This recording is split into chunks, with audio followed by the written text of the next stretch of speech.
আন্দোলনের সূচনা ১৯৪৭ ১৭ই মে ১৯৪৭।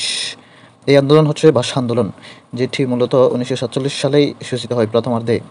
যেমন ১৭ই মে ১৯৪৭ সালে হায়দ্রাবাদে অনুষ্ঠিত এক সম্মেলনে মুসলিম লীগের নেতা চৌধুরী খালেদুজ্জামান বলেন, উর্দুই হবে পাকিস্তানের রাষ্ট্রভাষা। জুলাই ১৯৪৭ আলিগড় বিশ্ববিদ্যালয়ের উপাচার্য ডক্টর জিয়াউদ্দিন আহমদ উর্দুর পক্ষে অভিমত ব্যক্ত করেন। ডক্টর মোহাম্মদ শহীদুল্লাহ আমাদের ভাষা সমস্যা শিরোনামে এক প্রবন্ধে তার জবাব দেন। এই ভাষণে তিনি আরও বলেন, আমরা হিন্দু বা মুসলিম যেমন সত্য, তার চেয়ে বেশি সত্য আমরা বাঙালি।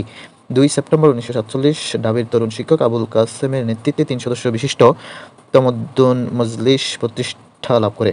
ডিসেম্বর ১৯৪৭ করাচিতে অনুষ্ঠিত শিক্ষা সম্মেলনে উর্দুকে পাকিস্তানের রাষ্ট্রভাষা করার সিদ্ধান্ত গৃহীত হয়।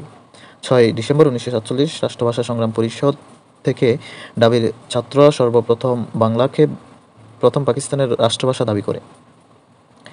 তমদ্দুন মজলিস এর পরিচয় ভাষার দাবিতে প্রতিষ্ঠিত প্রথম সাংস্কৃতিক প্রতিষ্ঠান। প্রতিষ্ঠাতা ঢাকা বিশ্ববিদ্যালয় পদার্থবিজ্ঞানের অধ্যক্ষ আবুল কাসেম, তখন বিভাগের প্রধানকে প্রিন্সিপাল বলা হতো।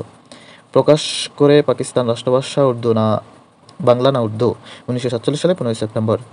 পুস্তিকাটির লেখক ছিল তিনজন: অধ্যাপক আবুল কাসেম, কাজী মোতাহের হোসেন এবং আবুল মনসুর আহমদ।